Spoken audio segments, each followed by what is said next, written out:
জিহাদের ময়দানে সাহাবায়ে কেরামদেরকে প্রস্তুত করছেন জিহাদের জন্য।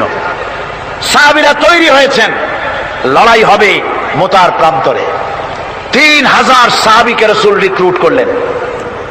1 লক্ষ রোমান সৈন্য, তদানীন্তন পৃথিবীর সুপার পাওয়ার, সজ্জিত অস্ত্র সজ্জিত বাহিনী চলে এসেছে তারা মুতার প্রান্তরে। রাসূল 3000 তৈরি করলো, ওদিকে 1 লাখ আর এদিকে কয় হাজার। হুজুর নিজে এই জিহাদে যাননি, রাসূলে পাক বললেন এই জিহাদের ময়দানে সেনাপতির দায়িত্ব পালন করবে আমার পালক পুত্র যায়েদ। কোথায় তুমি? যায়েদ দাঁড়িয়ে গেলেন। 2 নম্বরে এই জিহাদের সেনাপতির দায়িত্ব পালন করবে আমার চাচাতো ভাই জাফর বিন আবি তালেব। কোথায়? দাঁড়িয়ে গেলেন তিনি। 3 নম্বরে দায়িত্ব পালন করবে আমার সাহাবী আব্দুল্লাহ বিন রাওয়াহা। কোথায় তুমি? তিনিও দাঁড়িয়ে গেলেন। রাসূল তাদেরকে বললেন যে তোমরা চলে যাও, তোমাদের ঘরে গিয়ে বিবি বাল বাচ্চা মা বাপের কাছ থেকে সালাম করে আসো।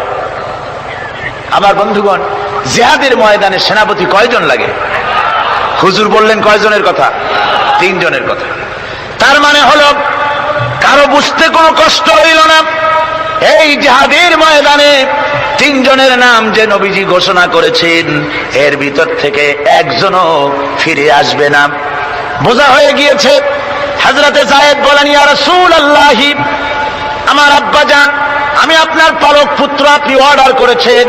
আমার মা হযরত আয়েশা ঘরে বসে শুনেছেন, আমার তো আর যাওয়ার দরকার নাই, কারো কাছে বলারও দরকার নাই।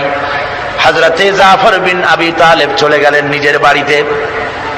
যে ডাক দিয়ে বলে বিবিরে, আল্লাহ রাসূল আমাকে জিহাদের ময়দানে সেনাপতির দায়িত্ব দিয়েছেন, আমি তোমাকে বলতে এসেছি, সালাম করতে এলাম।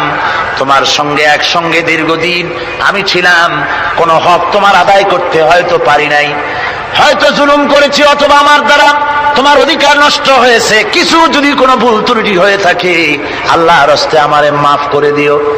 বিবি বলে, প্রাণের স্বামী রাসূলুল্লাহ আপনাকে জিহাদের ময়দানের জন্য নির্বাচিত করেছেন, আমি আপনাকে ফিরে থাকতে বলতে পারবো না, সুতরাং আমি আল্লাহর দরবারে দোয়া করি। স্ত্রী হাত তুলে বলেন, রব্বুল আলামিন, আমার প্রাণের স্বামী জাফরকে জিহাদের ময়দান থেকে গাজী বানায়া আমার ঘরের ভিতরে তুমি তাকে দয়া করে ফিরাইয়া দিও। হযরতে জাফর তরবারির উল্টা পিঠ দিয়া স্ত্রীর হাতের উপরে মৃদু আঘাত করলেন আর বললেন, বিবিরে উল্টা দোয়া করো না, উল্টা দোয়া তোমার আল্লাহর দরবারে কবুল হবে না। যেহেতু নবীজি আমার নাম 2 নম্বরে ঘোষণা করেছেন, আমার আগেও একজন আছে, পরেও আর একজন আছে। ও বিবি, নির্ঘাত ওই মুতার প্রান্তরে আমি শহীদ হয়ে যাব, জনমের মতো দেখা করতে আসলাম, এই জীবনে তোমার সাথে আমার আর দেখা হবে না। আমার বন্ধুগণ, হযরতে জাফরের স্ত্রী কাঁদতেছেন, বিবি বাচ্চাগুলা কান্দে। হযরতে জাফর বলেন, বিবিরে এই বাচ্চাগুলি রেখে গেলাম, যেই রাস্তায় আমি জীবন দিতে যাচ্ছি এই রাস্তায় আমার ছেলেগুলোকে তুমি তৈরি করবে। সালাম করে তিনি চললেন।